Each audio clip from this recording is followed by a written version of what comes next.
పండితుడి విలువ. చందనపుర గ్రామంలో కుశలుడనే పండితుడుండేవాడు. ఆ గ్రామంలో శ్రమజీవులు, వ్యాపారస్తులు ఎక్కువగా ఉన్నందువల్ల ఆయన పాండిత్యాన్ని గుర్తించేవారెవ్వరూ లేకపోయారు. అందువల్ల కుశలుడికి కొన్నాళ్లకు రోజు గడవడమే కష్టమైంది. మరే పని చెయ్యలేని కుశలుడు ధనసహాయం కోసం రాజును కలుసుకోవాలని రాజధాని చేరుకున్నాడు. ఎంత ప్రయత్నించినా కుశలుడికి రాజదర్శనం కాలేదు. ఆ సమయంలో అదృష్టవశాత్తు ఆయనకు చతురుడు తటస్థపడ్డాడు. చతురుడిది కూడా చందనపుర గ్రామమే. వాడు కుశలుడు చిన్ననాటి స్నేహితులు. కష్టపడి పని చెయ్యలేక, వర్తకం చేయడం ఇష్టం లేక వాడు 10 ఏళ్ల క్రితం గ్రామం విడిచి రాజధానికి చేరుకున్నాడు. వాడికి నలుగురిని మంచి చేసుకొనడం వెన్నతో పెట్టిన విద్య. ఆ విధంగా వాడు రాజు కొలువులో ఉద్యోగం సంపాదించడమే కాక క్రమంగా రాజుకు దగ్గరవాడు కూడా అయ్యాడు. వాడు కుశలుడి విషయం తెలుసుకుని, నేను నీకు రాజదర్శనం కలిగిస్తాను, కానీ రాజును మెప్పించడం మాత్రం నీ వంతు అన్నాడు. కుశలుడు సరేనన్నాడు. మరునాడే కుశలుడికి రాజదర్శనమైంది. రాజు కుశలుడి పాండిత్యానికి అబ్బురపడి తన ఆస్థానంలో ఉండి పొమ్మన్నాడు. అందుకు కుశలుడు రాజుతో, మహారాజా, నాకు చందనపురం విడిచి రావాలని లేదు. తమరు ధన సహాయం చేస్తే అక్కడే కొంత పొలం కొనుక్కుని వ్యవసాయం చేయించుతూ బ్రతకాలనుకుంటున్నాను అన్నాడు. రాజు కుశలుడికి 50,000 వరహాలిచ్చి, నా వద్ద రాజనీతిపై పురాతన గ్రంథం ఒకటున్నది.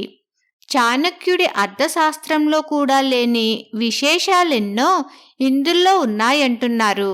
అయితే అందులోని భాష నర్మగర్భంగా ఉండి ఆస్థాన పండితులెవ్వరూ సరైన వ్యాఖ్యానం చెప్పలేకపోతున్నారు.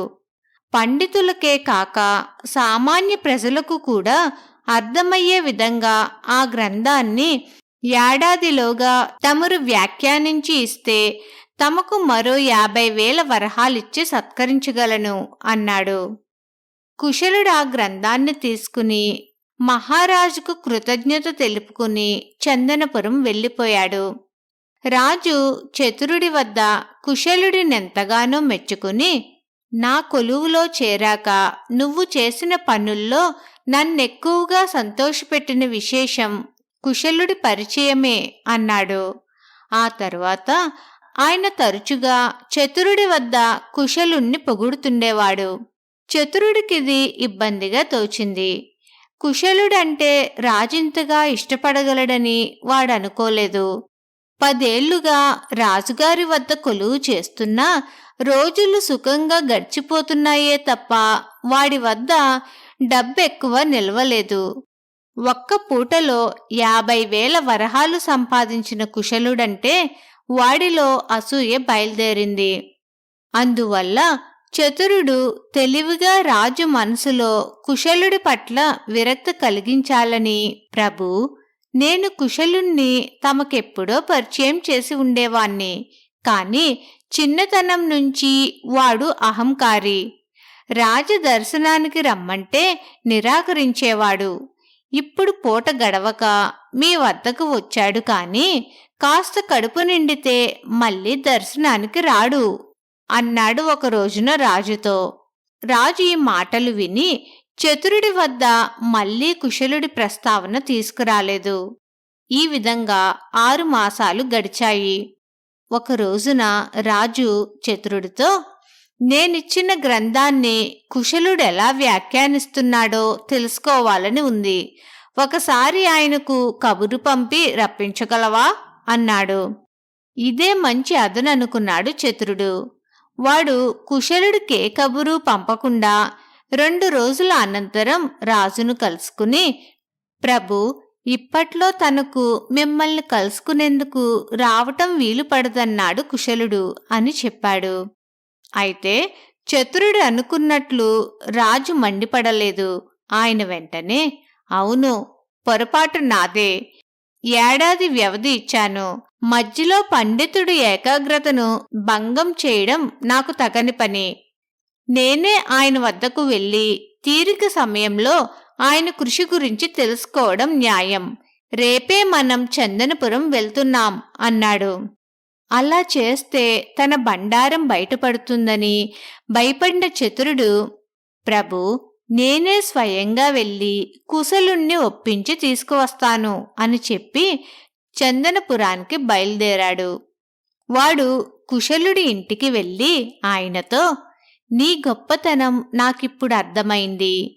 నీ పాండిత్యానికి, రాజుకు నీ పట్ల గల అభిమానానికి అసూయపడి పీకల మీదకి తెచ్చుకున్నాను అని తను రాజుతో ఆడిన అబద్ధం గురించి చెప్పి, రాజుకు అసలు విషయం తెలిస్తే నా ఉద్యోగం ఊడుతుంది, నేను కారాగారం పాలవుతాను, నువ్వే నన్ను కాపాడాలి అన్నాడు.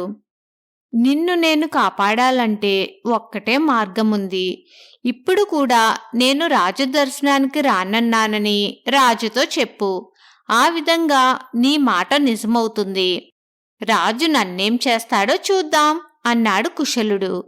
చతురుడు మిత్రుడి విశాల హృదయాన్ని అర్థం చేసుకుని మరొకసారి తన తప్పులు మన్నించమని వేడుకుని తిరుగు ప్రయాణమయ్యాడు. అయితే గ్రామ పొలిమేరల్లోనే వాడికి రాజుగారి రథం ఎదురైంది. వాడు రాజుతో, ప్రభూ, కుశలుడికి రాజధానికి వచ్చేందుకు తీరుబాటు లేదట, ఆ సంగతి తమకు చెప్పమన్నాడు అన్నాడు. రాజు చిరునవ్వు నవ్వి, నీ మిత్రుడు అహంకారి కాదు, నేనప్పగించిన పనిని ఎంతో శ్రద్ధగా చేస్తున్నాడు, అందుకే కబురు చేస్తే మధ్యంలో రానన్నాడు. నీవు వెళ్ళినా రానంటాడని నాకు ముందే తెలుసు, అందుకే నేనే స్వయంగా వచ్చాను అన్నాడు. తర్వాత రాజు చందనపురంలో కొన్నాళ్ళుండి పండితుడి సాంగత్యంలో గడిపి తృప్తిగా రాజధానికి తిరిగి వెళ్ళాడు. జరిగినది చూసిన చందనపురం గ్రామస్తులకు ఒక విషయం స్పష్టమైంది. చతురుడి వంటి వాళ్ళు ఏళ్ల తరబడి రాజకొలువులో పనిచేసినా సొంత లాభం మాత్రమే చూసుకోగలరు.